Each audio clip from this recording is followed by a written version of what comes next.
Aang is a wonderful and interesting character with a difficult destiny and a multifaceted story that revolves around him. A child the whole world hoped for, a child the world relied on too much, a person who did not want to be an avatar, but he was born at a time when the world needed an avatar the most, and he had to learn to become one in a very short time. I want to say right away that I don't consider Aang to be a legendary or perfect avatar. I notice in the fan community of this animated series too much idealization of this character. While I'm sure the writers didn't want to make him that way, he's quite contradictory, often even to himself, and that's absolutely normal. That's what makes the character alive and interesting, so I'm not surprised at all that he was a rather bad father.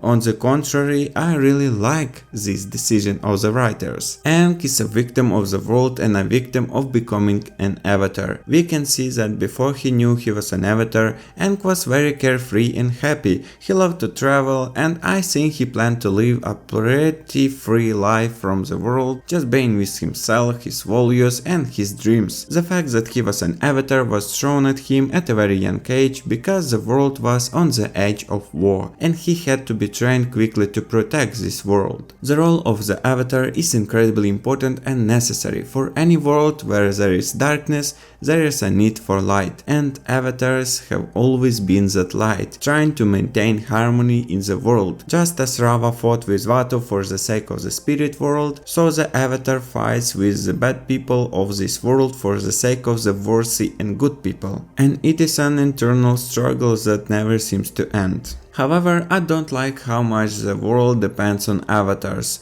One person can just physically control the whole world and keep it in harmony. So I like the trend we can see in Korra, where decisions and changes in the world don't just happen in the mind of Avatar Korra, but also in many people around her. Especially at the beginning, you can feel how the world is so good that the avatar isn't really needed anymore. It didn't last long, but still, if the world lived in peace for at least a few decades, that's a great achievement. Aang is a pretty responsible person. He's too much of a conservative to be an avatar. He loves his culture and principles too much to literally kill the worst person on the planet. This is the most selfish and stupid decision any avatar could make. And if he hadn't been so lucky in so many moments, like with Turtle or with the stone that literally saved his life, Aang would have allowed the entire nation of Earth to be turned to ashes. He was willing to sacrifice all people because he didn't want to kill one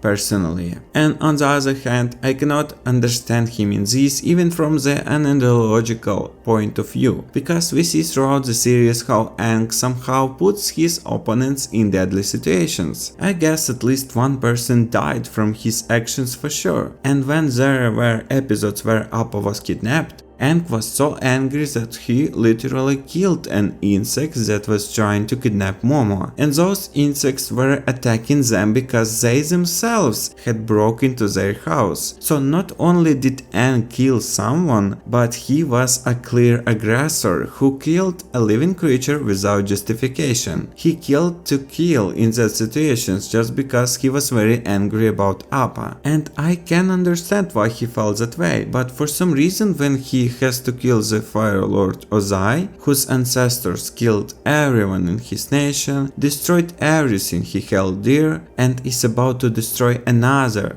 nation, Aang doesn't feel angry, and for some reason he stubbornly believes that he can't kill him. I think that issue was a bit of a stretch and not fair to all of Aang's other victims, because of all of his enemies, Ozai was the one who deserved to die the most, and I suspect that maybe he was so focused on that because he was very afraid of Ozai, very afraid of meeting him, and he thought about his actions in this situation so much that his pacifism hit him very hard. By taking away Ozai's firebending, he didn't change much. Ozai wasn't doing much fighting anyway. He was a leader because he was smart and cruel, and Aang can take that away from him anyway. So Aang's victory is more of a plot point than a real one, because if you look at it more realistically, if Zuko hadn't become Fire Lord, Azula would have taken Ozai away from them anyway, and he would have sat back on the throne and continued his war